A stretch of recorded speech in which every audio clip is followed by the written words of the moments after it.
Hey guys, welcome to the Hollywood Dreams podcast. This is your host Santi, along with my fellow host Dave. Hey Dave, how are you tonight? What's going on, Santi? I'm doing great. I'm doing great. As always, yeah. just got him. You all right there, bud? Yeah, I'm just recovering from a little cold, but I'm fine. And but tonight we got a great guest, Dave, and from a band that we are both big fans. He's a new addition to the band, but nevertheless a really valuable addition, I'm sure. So, hey, Dylan Soto from Babylon AD, welcome to the show. Thank you guys for having me. I'm super excited to be here, man. Yeah, hell yeah. Thank you, Dave. Hey, make sure Derek sees that. I'll send this to him when it comes out.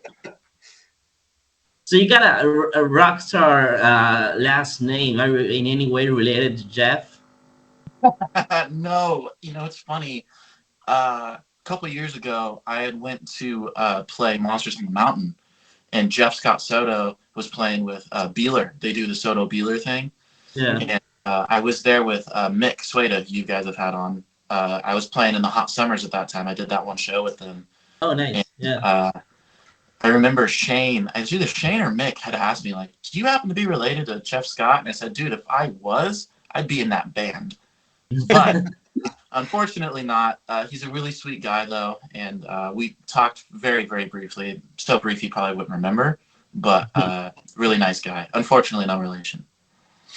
Oh, Nice, cool. nice. That's cool. So okay. So welcome to the show. It's a pleasure having you here, and Yeah, I'm thanks, man. sure Dave is gonna fangirl all over you I about probably Nolan will. AD. And I will. I probably will a He little usually bit. does. That's all This, good. It's all good. this is pretty exciting for me. So Yeah, yeah. I mean, he just can't resist a guy with long hair. So yeah, that's those great. those Yeah, long-haired yeah. guys, It took me years to get it like this. So I'm glad that someone appreciates it. Well, under that cap, he has like a ass long hair, Dave. So he What's just Oh, that? likes to keep it all. He likes to keep it all like Jeez. hidden. Yeah, maybe back in 1991. 91, jeez. I wish, man, I wasn't Yeah, even around don't then. even say it. Don't. I don't even want to hear it. It's a So good year for music, though. usually I'm the youngest one. When we do these interviews, I'm usually the younger Oh, member Yeah, of the. I think Dylan now is officially the second youngest guest we've had on the show. I oh, believe, right? well, I'll take it. Yeah. Cool. Actually, David's actually 75, if you can believe that. Yeah. You look damn good. Yeah. All right. So man, Babylon AD, that's a sweet gig to get. Yeah, I'm from Central California. I'm not from the Bay, but Mm-hmm. my dad and my mom for a while before she had moved away worked in the Bay Area, so we would listen to like the radio, and they would come on sometimes. And then I think one of my parents had that first album on CD, and it unmistakably opens with that Ron's "Bang Go the Bells" riff, Hmm. and I would stay up late at night as a kid too and watch, because by the time I was like 8, MTV was like all 16 and pregnant. There was no music. Yeah. So I would stay up late at night in my room and watch VH1's Metal Mania, and they would play the music videos for all these bands. So, it was Cinderella and Rat and Metallica, but then they would play like Dangerous Toys and Soraya and Babylon AD. Yep. Yep. So I remember seeing, I think the first video I saw of theirs was Hammer Swings Down. And the part that stuck in my mind the most, because I had just gotten my first guitar, and it has Danny De La Rosa. He has the guitar up like this, and he's hitting the whammy bar. And that stuck in my mind. And we had the CD, so I would play it sometimes. And I loved the music. And but I hadn't really heard much about him. I didn't really do a lot of research. And then lo and behold, 15 or so years later, I get a phone call from the guitar player saying, "Hey, we need a drummer. Do you want to come jam with us? And I had to pull over my car because I was driving and make sure that he was meant to call me and not like someone else. So it's pretty sweet, and I'm really excited to do it. Nice. You joined last year, right? 2023. Yeah, they picked me up last year. Like beginning of the year, it was kind of a hush hush secret. We practiced in secret for like 4 or 5 months, and Right. then the official announcement came out. So yeah, it's been a little over a year now. Okay, cool. How many shows have you played already with them? Not a whole lot. We didn't do a whole lot last year because we were kind of writing all the material for this record so we could go out big this year. So I think we Okay. probably only did like 4 or 5 last year. Uh-huh. Um, which not to diminish that. I mean, that was really cool. I mean, we got to play the whiskey, and Nice. we Yeah. got to do some traveling in our home state, and that was cool. But this year we got a lot more dates pouring in that I'm really excited about that haven't even been announced. We've only announced a very small handful, and we got some big stuff coming up, so that'll be cool. Yeah, I would love to see you guys in Cleveland, man. That'd I be would love to awesome. see us in Cleveland too, or somewhere near there. That would be Yeah, great. But hey, you come anywhere near here, and I will be there. That's for sure. well, I think I wouldn't worry too long. I think I have a hunch. Okay, okay. Hey, fingers crossed. We'll see. I will buy Nice. you a beer, though. I will buy you a beer. See, that's the thing, though. I don't drink. I'm the only one in the I'll band that I'll buy you a flavored water. I got Yeah. Pepsi right here. That's all I need. That's the long hair. Yeah, yeah, I can tell. That's Yeah. the that's the appeal. So that's cool. That's cool. But so you got like 4 or 5 months. It's not like you had to learn a whole backlog of songs, like a few days to for a show or Yeah. something like that. You got some runway at least.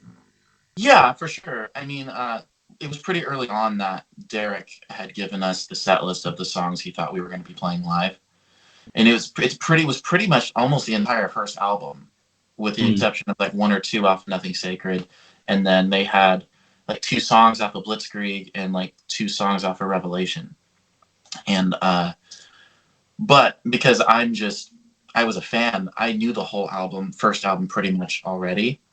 Right. And then I decided to just learn every album they've ever put out front to back, just in case somebody calls us out and says, "Hey, what about this song?" At least I know I'm prepared.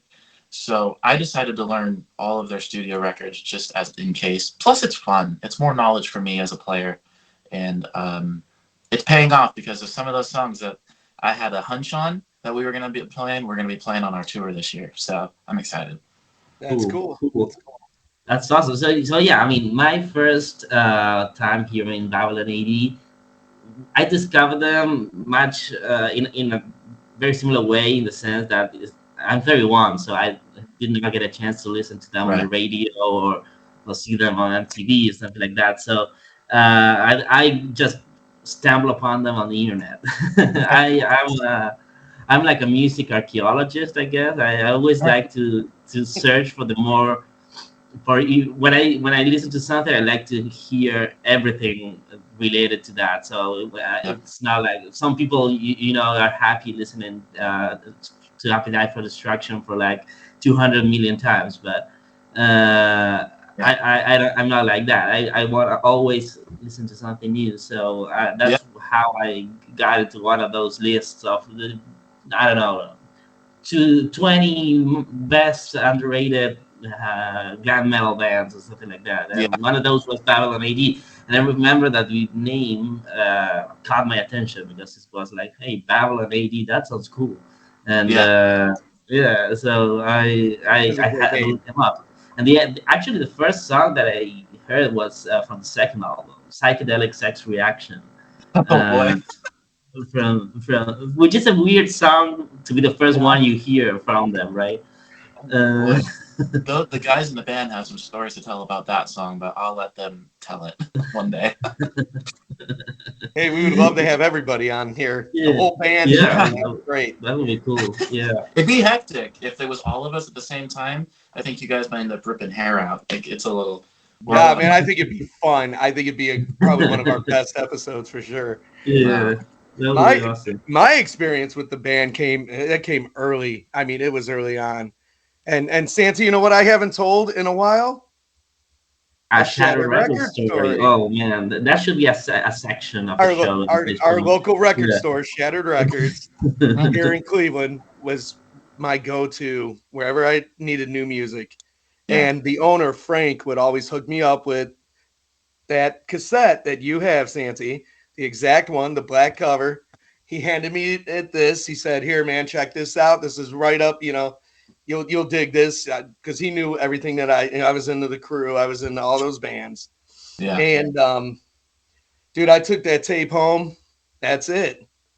I That's took cool. that tape home, and man, I was blown away. And then the video, that the video for Bango the Bells. That's the Blade of Death video, right? Is that Yeah, the Blade of Blades Doom. of Doom? Yes. Yeah. Great video, great video, man. And that video looked good back then. And being a sci-fi horror geek that I am, I just was everything. The name Babylon AD, the video, everything. I was hooked. That Yeah. that guitar riff, all of it. Just phenomenal. And yeah, I was like, that's when I started telling everybody, oh man, you gotta check this out. Shadow Records hooked me up with this cassette, and Yeah. all our friends would just hang in the bedroom, rocking out, just jamming it, man. And then when it officially came out, I bought it. I'm thinking it was going to be different. It wasn't different at Right. all, but I'm glad that I was able to buy it. And Yeah. man, yeah, I could go on and on. I go on and on. No, I love it, man, because you got to experience it when it happened, and I got to experience it 12 years later. Yeah, but So you're in there. You're part of the team now, and yeah, that's phenomenal. And as a fan, as a diehard old school Babylon AD fan and supporter forever, you are more than welcome oh, from thank you. me personally, and I'm sure a lot of other fans, man, because So you were a fan before it was. once they hear that new record, and I even told my buddy that I was like, man, this dude's a phenomenal drummer, man. Oh, It's thank you. amazing. So And so so and you were a so fan before it was AD. You was just Babylon at that point. Yeah. AD actually is after Dave. Yeah, after it's Babylon after after Dave, Dave. Yeah. hey, make fun of me all you want, man. I have supported Babylon AD forever, and I always will. No, dude, I love it, Always man. will. It's really cool. And those are nice words, man. I appreciate it. I worked really hard on that album. I did a lot of practicing at home, so when we went to do it, I knew what the hell I was doing, because the drums, I recorded the all of the drums and the percussion on that record in 2 days. Wow. And I think a lot of that stems from I just deep dive. I become obsessed with every moving piece. So I kind of like an archaeologist, if you were saying, just kind of I take apart everything and I reconstruct it in my head and I try to make it make sense in my head. Because what I do is obviously different than what they do. And a lot of it also stems from being broke most of my life and wanting to record my own music. So I would practice right here as much as I could. So then when I went in, I was only paying for like an hour of studio time. So, but I did work really hard on it, man. We put a lot of blood, sweat, and tears into it. It's got some diversity, which I like. It's not all just streamlined mainstream. Like Looking for a Heartbeat, I think is probably the most commercial rock song. Yeah, I would agree. Yeah, absolutely. But the title track, Rome Wasn't Built in a Day, has kind of got a cool Nothing Sacred vibe. It kind of gives me like a Bad Blood kind of pop rock, kind of heavy grit vibe. The opening song, Wrecking Machine, our first single, that came about, so I was told, John Matthews, the guitar player, used to play with Leonard Hayes from Y&T, the original drummer for Y&T, who was like one of my favorite drummers ever. And they're like, no pressure. Leonard Hayes was the original player when John was writing this riff, and I was like, okay. But people seem to be liking it. We've got some pretty good, solid reviews on it, and it's to kind of keep your interest throughout the whole thing. Yeah, Yeah, it really does. And Derek is pretty much, he produces everything they do now, right? He's pretty much driving the train right? Yeah, I think Derek is the train at this point. Yeah, I mean, we're all kind of on board, but Mhm, Derek, yeah, he produced the record. Really, mhm. he. Why my dog is barking right now? Sorry. Um, Oh no. it's just I think the neighbor came over or something. We recorded the drums at a studio in Oakland called 25th Street Recording, and it was recorded by um, a guy named Gabriel Shepard, who I've worked with numerous times, like on my solo stuff. Um, and he recorded the drums, then we got the stems or the tracks, and Derek mixed it and produced those, and then the guys went over to his studio and they did their stuff. And I tell you what, man, it came out good. Yeah. It came out really solid. You know, I always kind of worry because I've done stuff at home too, and then I'm never super thrilled with it. But Derek's really experienced, man. I mean, he's worked with Tom Werman on Nothing Mhm, Sacred, and they worked with their friend Simon Hanhart on the first record. And you know, like Derek says, you know, he asked all the questions. He sat in the studio day in and day out, and mhm. what does this knob do, and what happens if you move the mic here? And I could tell it paid off because I've never been happier with the way my kit sounded on a record than this one. And I've done, you know, 4 or so records, and I'm super thrilled with it. Mm. Yeah, I mean, and it really shows. I mean, just and I know Derek has. I'm pretty sure he produced American Blitzkrieg as well, and then Yeah, I don't know. Probably. I think he did. I think, and then when I listen to those later albums, it's man, it's amazing.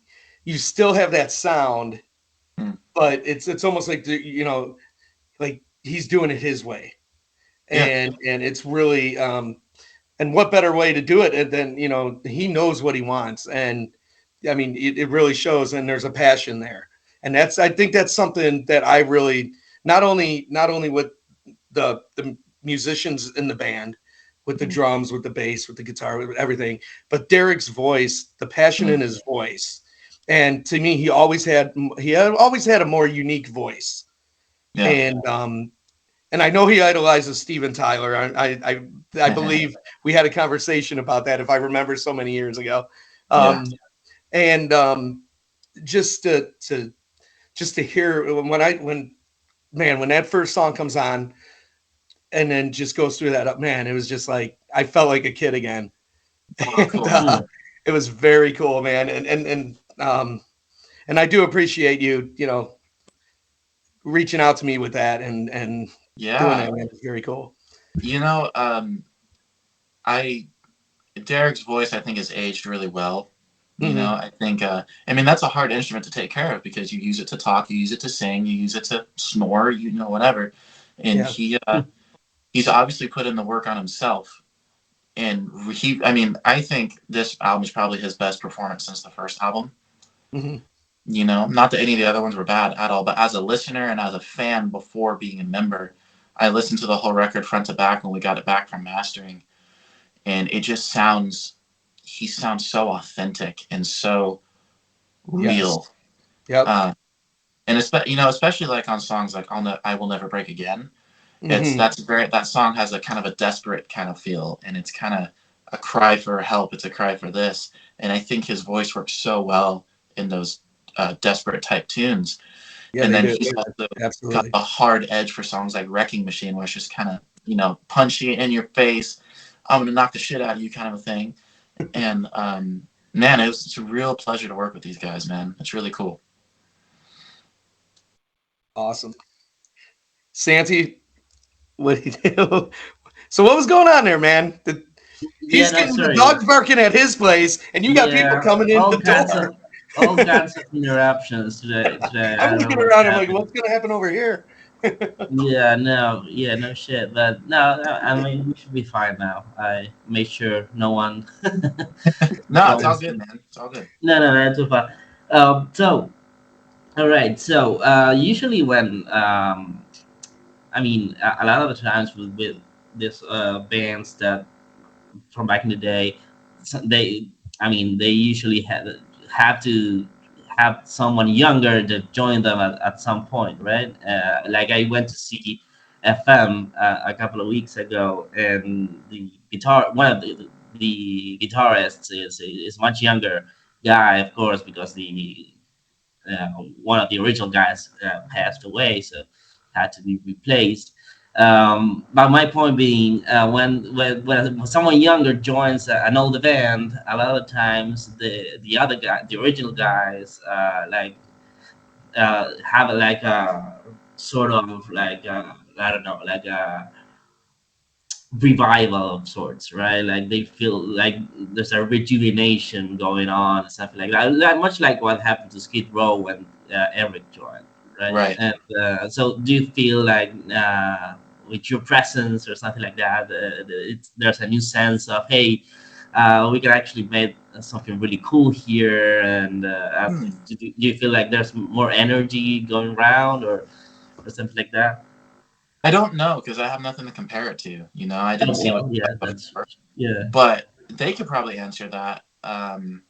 I just know that for me, it's a lot of high energy, and that hmm I feel excited to go to work with this, and I feel excited to put my time and energy into this.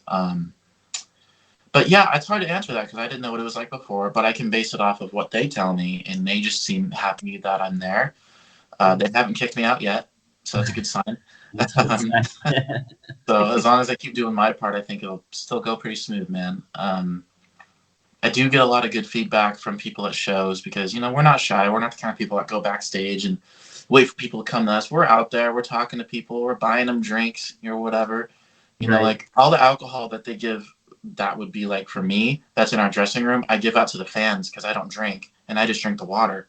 So I'm like, hey, you like the band? Here's a beer. That's my bit.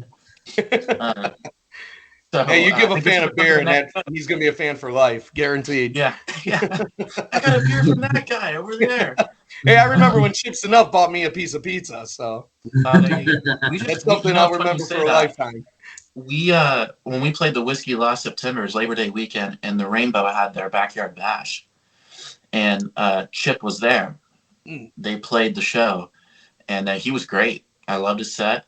And then Slaughter was the headliner, and oh my God, Mark sounds so good still. That was incredible. But anyway, getting off track, but yeah. No, yeah, but so what's your favorite song to play in your set Mm. list? Well, I could tell you what it was last year, but it might change this year because we're playing some stuff off the new record and some other stuff Right. off the albums. I have favorites for different reasons, so I'm going to pick two. Um, I really enjoy playing Marianne because it's kind of fast and it's groovy, and I get to Mm. throw in a little double bass stuff in there. They like when I do my double bass stuff. So that one's fun just from a playing perspective. It's kind of just groovy, and I like how syncopated the guitars are with the rhythm section. Everything is just dun dun dun dun dun dun, and I think that's really cool. Um, but then, of course, my other answer is pretty basic. It's Bango the Bells because that first break when he says it, everybody in the crowd is yelling it at you. And Right. even though obviously I didn't write it and I wasn't in the studio when they recorded it, just to hear that as another fan, I'm like, oh, that's so cool. And I'm on stage, they're yelling it to me, and I'm like, oh my God. So probably Marianne and Bang. Um, but again, that could change, you know. We'll see this year. Yeah, and also you being behind the drums gives you like they say it's the best seat in the house, right? For Totally. a reason. Yeah, Yeah, you you get to get see everything. everything from Yeah. yeah, from behind, and what Mm-hmm. you can watch the band and the audience at the same time. That's It's a bird's eye view. You know, you get to see everybody's faces all at the same time. You know, unless I have to really look at what I'm doing, uh, and I can see everybody in the band, and it's easy to lock in with everybody who's a part of that experience. And when you see those fans enjoying it that much, I mean, our shows that last year were just insane. The support that we got, which is really cool because you know they hadn't played out in quite a long time, and I think we just have been giving it our all, and people are recognizing it. And I think with this new record, it's gonna push the envelope even further for all these shows we got coming up. And man, I'm just itching to go. I've been sitting in this room waiting. Mm. So Yeah, And well, I mean, what I really like about Babylon, and I respect them, respect you guys a lot for that, um, is that you're not afraid to put out new music, and that's something that a lot of the bands from the 80s and early 90s are not doing anymore. I mean, yeah, they just. I mean, I can understand why, of course, but yeah, a lot of bands are touring or on 35-year, 40-year-old records, and that's fine, I guess. But it's Mhm. always nice to listen to something new by the bands that you yeah, liked all those years ago. yeah. I don't know. And it's I mean, for them more so than me because they've been doing it the whole time. But Right. I do think, from my perspective, it can be really daunting to try and put something out new because it's real easy to go, well, let's try to replicate our past success, Right. because that's what people are familiar with. People want to hear the hits. They want to hear Bang Go the Bells, Hammer Swings Down, Kid Goes Wild. Those are like the ones they really want to hear. But I think the songs on this album deserve their own book and they deserve their own ears. And I do think they're good enough to be considered up with those. And that's my most unbiased opinion. It's not just because I'm in the band, because I'm a brutally honest guy. And I do really think that the writing and the effort that we all put into this is going to pay off. Because anybody that has, messaged me privately or the band or Derek or whoever have been so earnest about how good it is that they've heard, like the single Wrecking Machine and how much they've loved everything about it so far. And kind of like what you were saying, Dave, everybody seems to say the same thing, which is it sounds like the kids from the late 80s are back, Yeah, Right. which it makes does. me so happy, because I wish I was a kid in the late 80s, but because I'm not, I'm going to live it vicariously through the guys who did. And they've been really generous about everything. So, Yeah, and it's awesome, and it's something else about what I really respect and appreciate about this band, and why I know I'm going to be a fan till I'm not mm, here anymore. Um, is the fact that they never they never pulled away from who they were.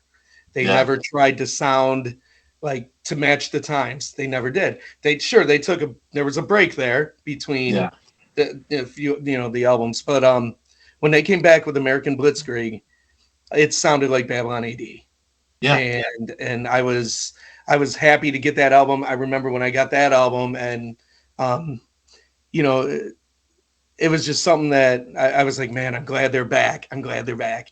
And then with Revelation and now this new one, I mean, it's just, and I mean, it's amazing yeah, that they're still doing what they're doing, Yeah. and it's Yeah, I agree. But what I also think is that what happens a lot of the times is that people get burned out with like they get like scared to listen to a band's old band's new album yeah. because yep, they are afraid of what they're gonna have a Molly Crue situation, right? Oh boy. Or something like that. But I mean, I think the difference, for example, the last albums, the new albums by Trickster, for example, I'm a huge Mm. Trickster fan, and the new albums are just as good as the older albums. Oh, okay. Same with Check it Babylon out. AD, Yeah. and so when the work is done with passion and with a clear vision of who your target audience is and what your past is and like a general overview of all of that, and that's taken into account when you record your music. I think that shows, when you don't have to feel a pressure to change because of some record deal or some Yeah. bullshit reason. I don't know why Motley Crue is releasing new metal in 2024, but uh, but they are first. They feel like they have to for some reason. Yeah. Uh, Um, and but yeah, that's my point being. I feel like the band stick to their roots, but not necessarily doing the same thing. I mean, they can have like a creative change or something like that. That's totally Yeah. fine. But staying within the realm of what made them once famous, right? Yeah. So if it's not like you're gonna release a polka album, uh,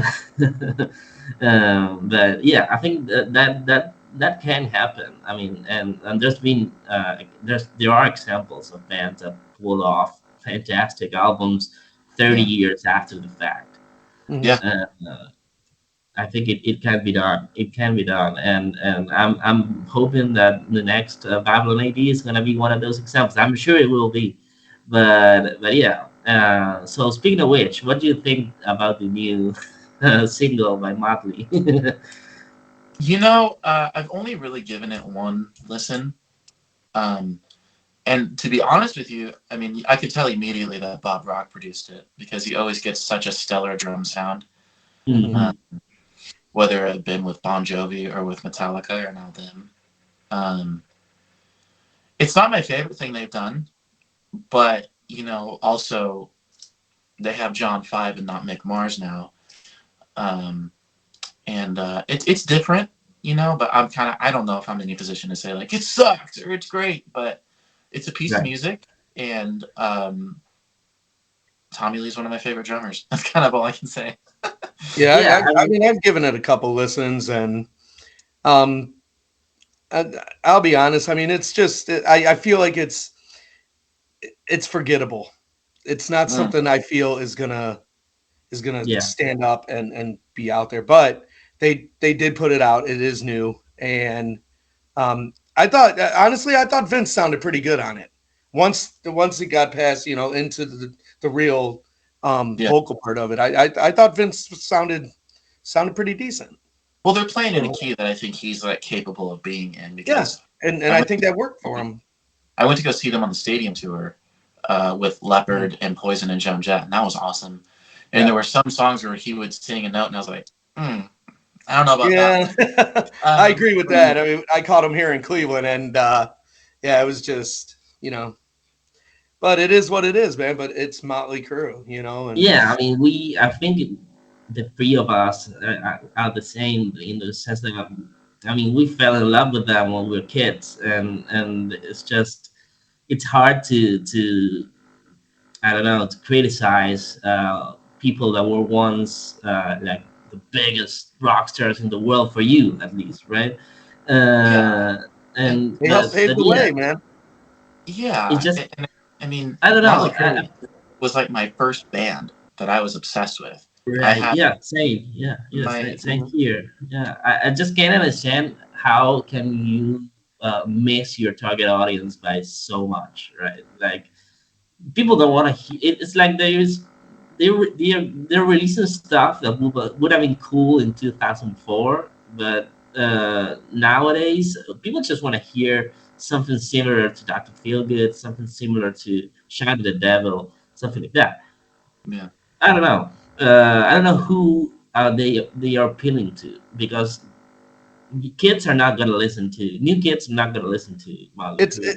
it's almost like they're going the 6 a.m. route to me. Well, Yeah. I because they are right, and and that's Nikki, man. Nikki writes the stuff. Nikki, right. it's gonna go in whatever direction Nikki He wants to Six go. moves Yeah, it into. And yeah. Well, sure, sure. I mean, it's and fine. I mean, maybe they're trying to capture the attention of a younger crowd, where people like myself, you know, you got to give a band a little bit of space there. You got to give a band a little bit of room to grow, a little bit of room to to maybe not go completely away from the sound. Like Def Leppard, everybody complains that the albums don't sound like High and Dry or Pyromania. I personally like the new stuff Def Leppard puts out. I don't need to have a heavy record every time I put on oh an no, album. not at all, not at all. It's just like it's just so different to what made them good, right? What we loved about them. It's so Yeah, but different you from can go the back to New Tattoo. You could go yeah. back to any of those Motley Crue records, and a lot of them were kind of going in that direction already. Saints Oh of no, Los I know. Angeles That's was why I don't amazing. like them. But I like the Saints of Los Angeles record. I'll give them Yeah, a thumbs up on that one. that's a good album. Yeah, I feel like that's their last really good record. yeah. Well, it's funny you say that, Dave, because there's an interesting correlation between Motley Crue and us in that way now. Because Saints of Los Angeles, I love that album when it came out. I have it on disc somewhere in my house. David Donnelly mastered that album, and he's the one that also mastered our new record that's coming out. He mastered Rome Was Built in a Oh, Day. there you go. So Nice. that's kind of a cool connection. That is cool. That's cool. Yeah. And that album sounds fantastic. It sounds It really, does. really, really It good. really Yeah. does. And Yeah. and so does this new Babylon AD album. It sounds good, man. From an unbiased perspective, man, it's loud and it's kind of reminiscent. The sound of it sounds like that first record to me. Hmm. Got that Yeah. big, You could probably unapologetic. take the first record. You could take Nothing Sacred, and you could put this one and play those three right in a row, and you don't miss a beat. Yeah, I agree. Totally. So did you play in any bands before you got? Oh, oh boy, I'm assuming you do, but I want to hear about it. yeah. Geez. I mean, I live in a smaller town in California, so there's not a whole lot where I live, but undoubtedly, wherever you live, and if you're into something, you find the people that are you're like-minded, right? Right. So I'm 23. I've been playing drums since I was like 5 or 6. I got my first little Toys R Us kit. My dad got it for me. I begged him, and he was like, "Let's do it." And I broke the heads in 2 days because they were paper heads. But I was playing like a bee, so it started there. And then my dad got me a real PDP drum kit. And then there was a music program where I live called Valley Music Institute. It's run by a guy named Darren. And he put me in my first band. It was like a music program. It was like a School of Rock kind of thing. But there was maybe 5 or 10 bands at the time. And we were called the Black Skulls, real edgy for being 8 years old, 9 years old, whatever I was. And super, and we were playing covers and we sounded absolutely terrible. None of us could sing. We were playing Fight for Your Right, but it sounds like the Alvin and the Chipmunks are singing it because we haven't hit puberty. And so it started with that music program. And then once I got to be a teenager, I joined some cover bands and I started playing the bar circuit locally in this part of California. And, of course, my dad has to go with me because I'm not 21. So anytime I'm not playing, it's usher him outside, give him some water. And it was that kind of thing. When I was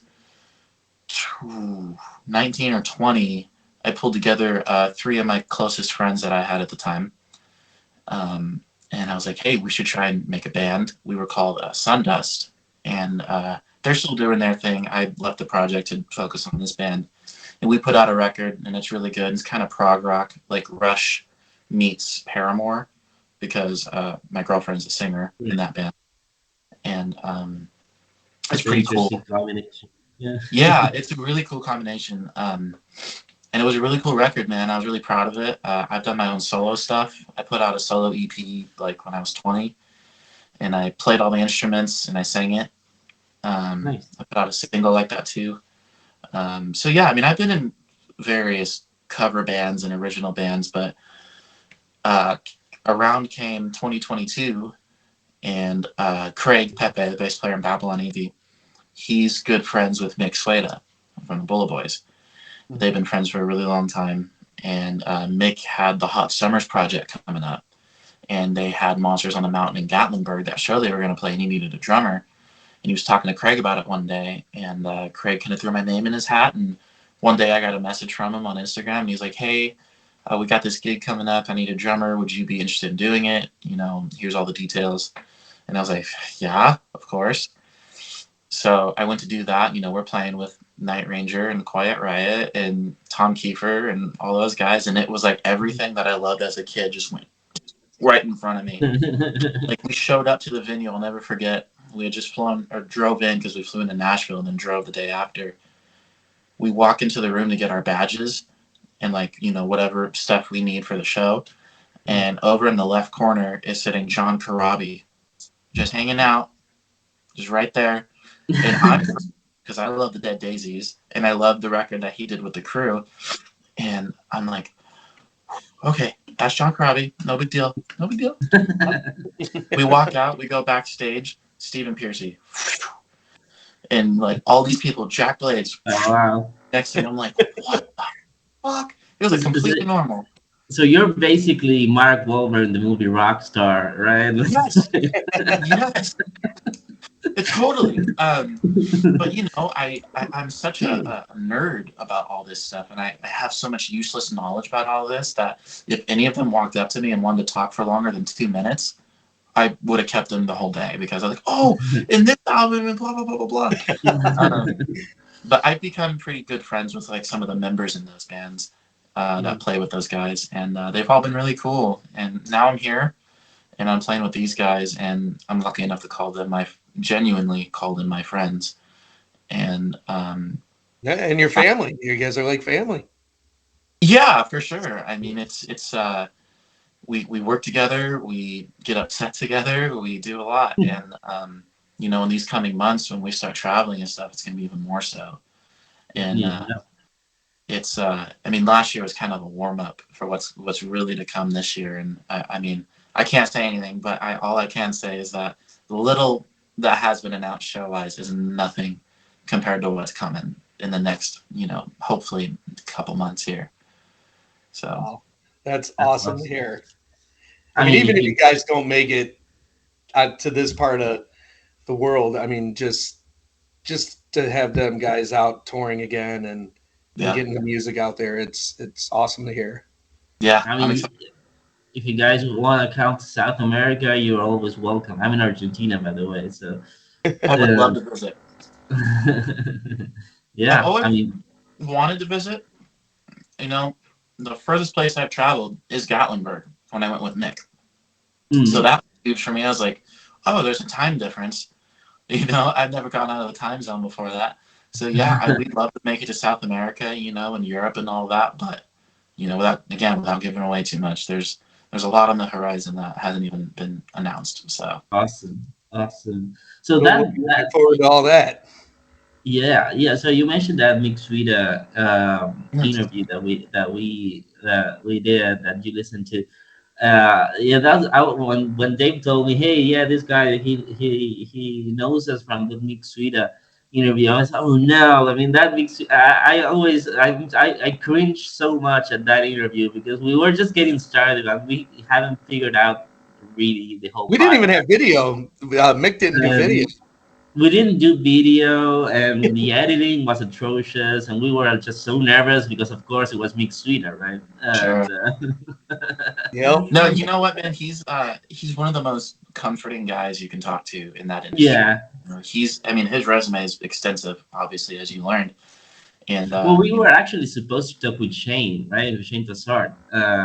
He was the one that we were going to talk to because, of course, he also has the Sunset Strip pass with Wicked Gesture and all of that. So look at Chester's uh, badass, and I dig that stuff.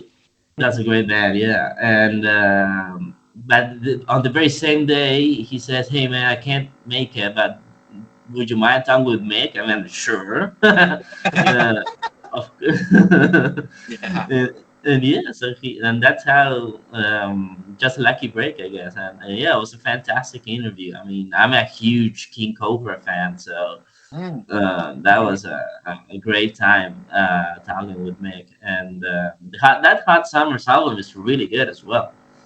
Yeah. Um, Yeah. I remember when I heard it for the first time, I was really excited to get to play it. Because I obviously didn't have anything to do with the writing of the stuff. I was just kind of the guy that they asked to come play it with them, and I loved playing that stuff. It was a great show, and I think when we played, we also got to play Second Time Around by King Cobra. mm, That was actually we were gonna play a Bullet Boys song, but Second Time Around got put in place. I forget what the reason was, but either way, really good guys, man. Brian, Shane, and Mick, really, really, really, really good guys. yeah, And that's a great song. That I always felt that there's an intro that's missing or something like that. It starts like a song that should have an intro or something like that.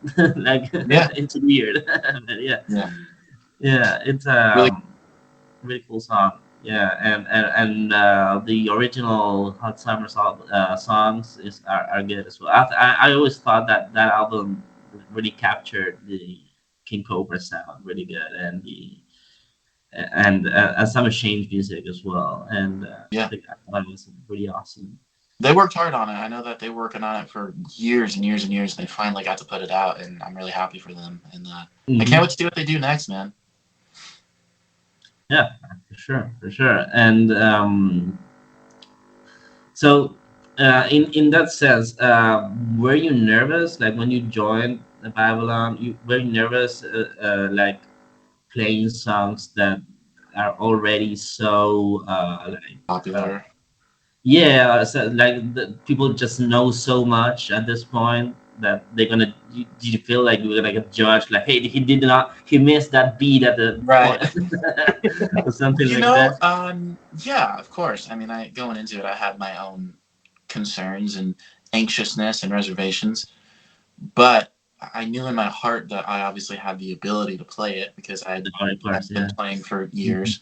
So it was more just that imposter syndrome of like, do I belong in this? They're gonna look at Mhm. me and say, "That's not the guy."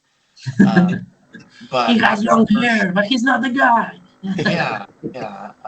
But after the first show, man, the ice was broke and I was good. You know. But yeah, that initial, I'm gonna be playing this in front of the people that I have seen them play it hundreds of times or whatever. Um, I was really nervous, but I got a lot of comfort from the guys. You know, from Mm. Derek and Ron and the guys and John.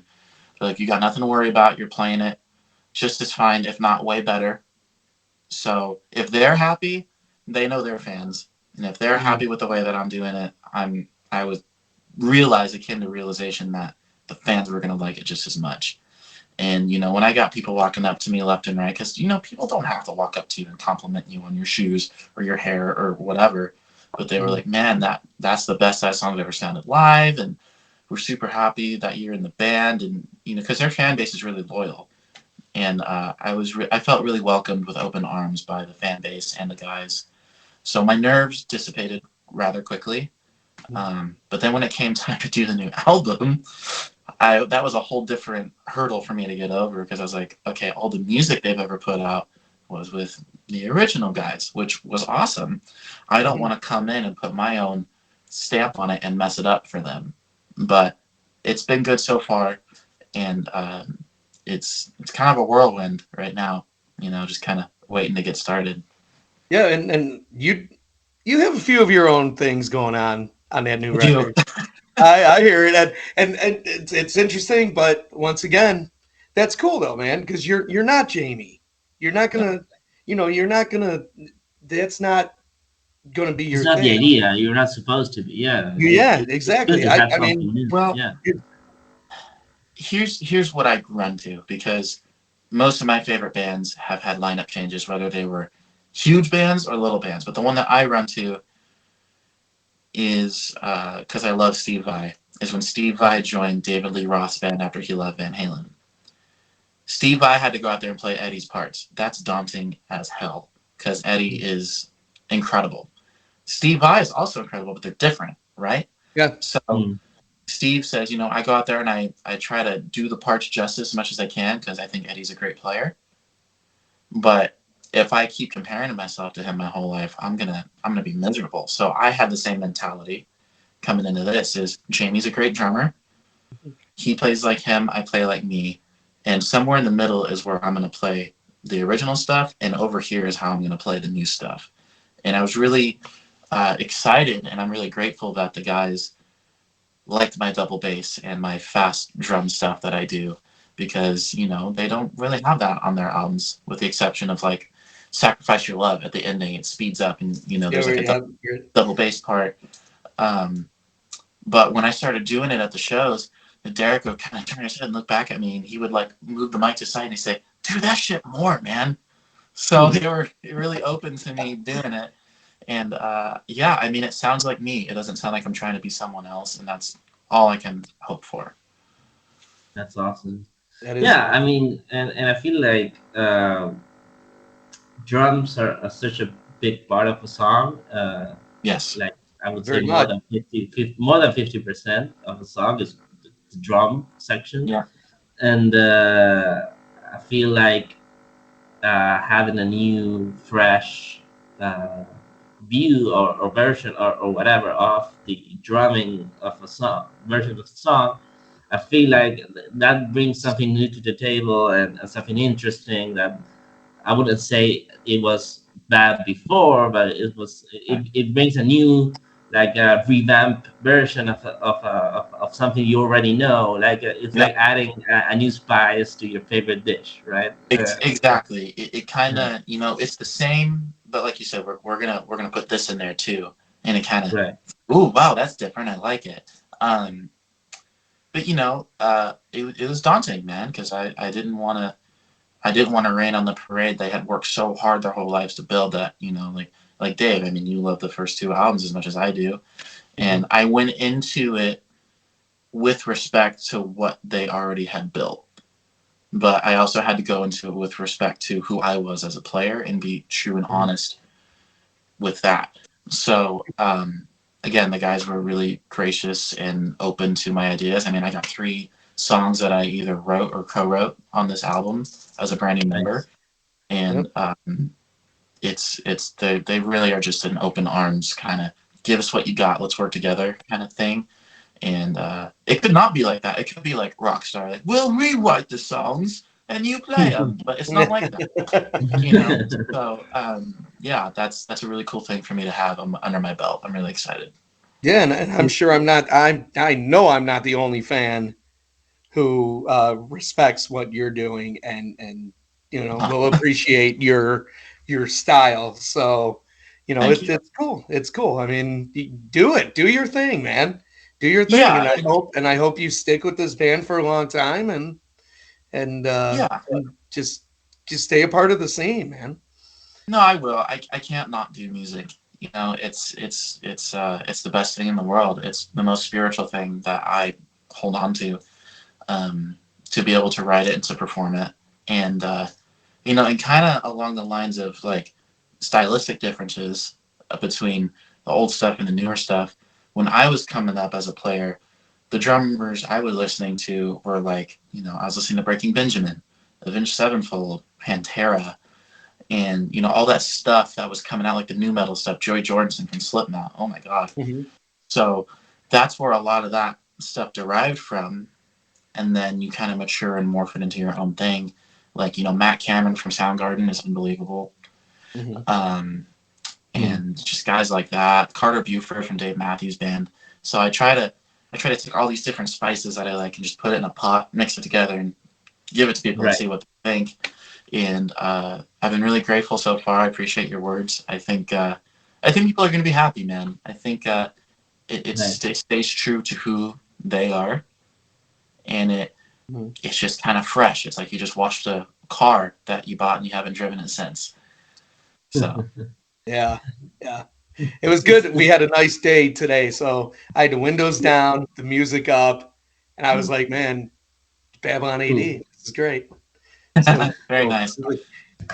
So I have a question that you being younger actually allows me to ask this question that I never get to ask. Okay. It is that over the past, I don't know, 10 to 15 years, there's been like a revival of sorts of Mm, rock and roll, hard rock, 80s styled hard rock music, right? Like totally. mostly from Europe, Scandinavia, and Europe in general, right? But that doesn't seem to pick up in the US. So what do you think? What's your take on why that is? I think America's slow to accept new things in general. I think America gets really comfortable with what's familiar, and everybody's kind of got blinders on, Hmm. and they need to do this and see that there's a whole bigger picture than just what their iPhone camera shows them, so to speak. Right. So I think that's part of it because obviously bands like us and Enough's Enough and Slaughter, we we promote ourselves as much as we can, but you can lead a horse to water, you can't make him drink, right? So Right. I think a lot of it is just about people just awareness, like with any cause or with any art form. It's awareness, and it's getting people to take those blinders down and go, hey, there's this too. It's not just this. And I think people feel pigeonholed as fans of music too. Well, I listen to this and this is what I like and this is all I listen to. Like, no, Right. man, try this flavor, try this flavor. It's like food, you know? Yeah. I don't just Mm. eat cheeseburgers. I eat tacos. I eat orange chicken. I eat everything. It's great, you know? And if you don't like it, you don't have to try it again. It's fine, but give it a shot. Yeah. So I think America's just kind of slow and they have their blinders on with a lot of stuff. But in all fairness, in the last like 2, 3 years, it's become inherently more popular among my age group. Like when we played the whiskey, at least half of that crowd was in their mid to late 20s. And I'm in my early 20s, so that was really cool to see. And I'm hoping, and I'm not trying to take responsibility for anything here, but I'm hoping that since I'm the youngest guy in the band and I'm a Gen Z or whatever the fuck I am, I can kind of bring in that younger fan base and go, hey, this shit's cool. You know, remember that shit I told you about when we were in third grade and you called me a weirdo? Yeah, see, look. And I think it's working because the more shows we would play, the more they'd find out, you know, oh, that drummer's like in his 20s. Let's go watch. I've seen a younger fan base show up to the shows. Yeah. And, you know, obviously I do my own work on promoting the album and stuff like that, like stuff like this. So hopefully that kind of gets my kid my age that pulls their head out of their ass a little bit and go, hey, this stuff's kind of cool. So I'm hopeful for something soon. But regardless, the way it is right now is awesome. And it's only going to get better in whatever form that takes. Um, you know, people say rock is dead. Rock is dead. No genre of music is dead. It's its listener. And if you don't have a listening fan base, you don't have anything. So Right. I think we're getting there, though. It's coming close. And I'm really, as I've been saying this whole time, really, really super excited. Nice. Very Cool. cool. Cool. Very cool. Very cool indeed. We're excited too. I think it's going to be a fun ride. Yeah, man. I And mean, I'm looking forward to maybe seeing Babylon AD again live. Who knows? Who knows? So yeah.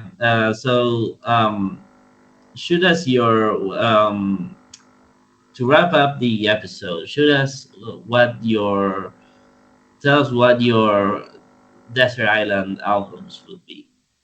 my top, how many? And whatever amount you wanna list out.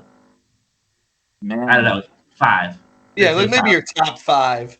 top Top five. five desert islands albums. This isn't going to be in any particular order because my girlfriend and I will talk about this. My dad and I will talk about this pretty often, and my answer changes every day. But right now, my top five that I think have still give me life after all these years is going to be Van Halen one.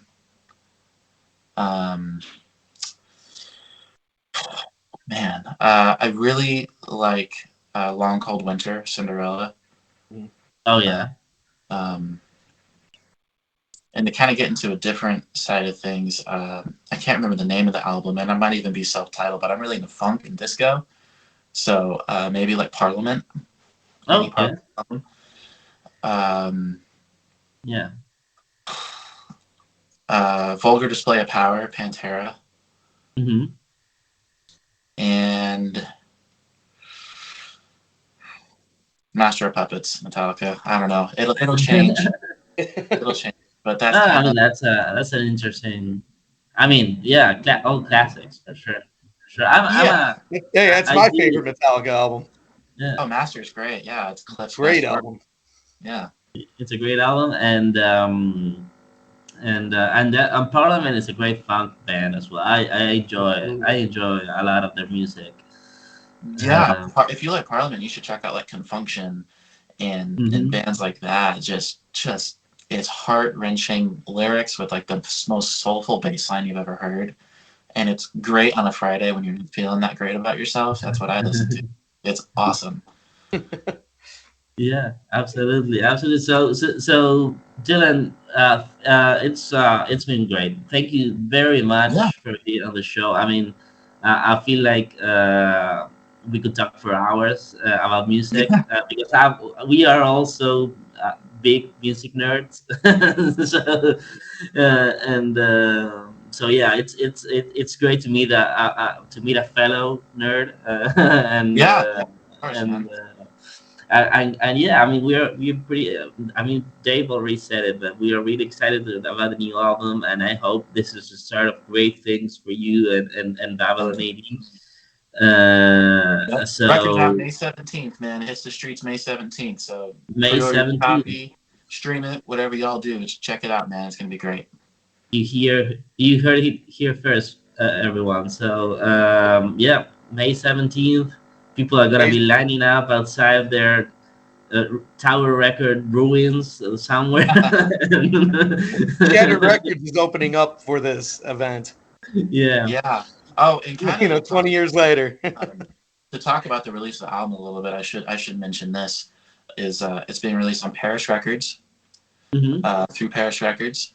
Um, all songs were written by us. We don't hire outside writers because fuck that. And it's out May 17th. We got a single out right now. It's called Wrecking Machine. There's talk of so a there's second no single. Desmond Child input in the album. You No say? Desmond Child input, although I do feature Timberland. Um, and yeah, it's going to be on CD. It'll be on vinyl. It'll be streaming. Nice. So wherever you guys get your music, whoever's watching, definitely check it out. May 17th. Rome wasn't built Yeah, in a day. awesome. Find it wherever you listen to your music. Hopefully, it's in physical form, so the guys get Oh, a yes. percentage of Oh yeah. the buy. So, so yeah. Again, Dylan, thank you very much for being on the show. You've been great, and hopefully, maybe you and the guys can be back on the show once the album is out and some dates are announced or something like that. We can Yeah, have a little follow up there. It would be that'd be nice. cool. And Yeah. and Dylan, I want to say this, man. If you guys do come to Cleveland, Yeah. dude, we have to take a tour of the Rock Hall, man. We have to. We have to. I'd love to. Regardless of what some people's opinions are of it, there's some cool shit in there. And I would love to walk through it with you and just Yeah. talk music and History's history, man. You know, Be people great. always complain about what's there, but history's history, and there's cool shit. And absolutely. I've never been, and yeah, Cleveland sounds fun, man. All Hey, I I'll know about I'll be your tour guide, man. all I Cool. know, all I know about the hall is from that Tenacious D movie where he shuts Mm. off the lasers with his penis. That I think Yeah. that's everything I know about the Rock and Roll Hall of Fame. Yeah. Yeah. Very cool. Gotta love Tenacious D. Yeah, Oh yeah. yeah. All right, man. Again, thank you for your time. Yes. And yeah, I mean, you're a friend of the show now, so whenever you want to be back, you're always welcome. Thank you, gentlemen. I appreciate And, it. and let's give a shout out to Tom Mathers for making this happen. Shout out to Tom Mathers. Yeah, Records, shout out to records, Tom, and man. He I've should been answer my friends with Tom messages for a and while be on on the Facebook, show. so Yeah. and he probably has no Tom- idea who I am, but it's cool. I'll do a shout out for him. Tom's been busting his tail for us, man, and we got a really great team working with us. You know, we got Michael Brandvold doing our marketing and press, Timothy Binder and Jody Best working on our radio promotion. You know, we got radio play, you know, worldwide, and we got a really great team working for us to get this as much audience as it can, and I think it's going to pay off. Awesome. Cool. Yeah. Shout out to Tom. He could answer my messages someday and maybe be on the show, but maybe one day. Yeah. So yeah. Again, thank you, and yeah. Anytime you want to be back with the guys or just your glorious self, you're always welcome.